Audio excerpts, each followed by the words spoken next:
정부는 호르무즈 해협의 대안도 모색하고 있습니다. 그간 사실상 운항을 막았던 홍해를 허용하기로 했습니다.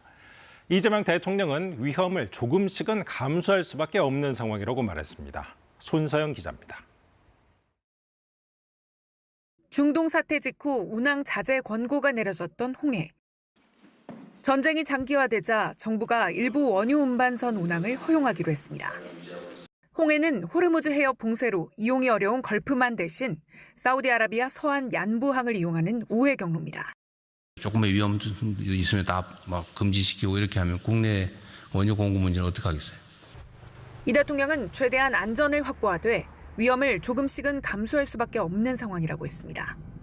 우회 수입할 수 있는 루트가 그렇게 많지도 않고 균형을 잘 맞춰야 됩니다.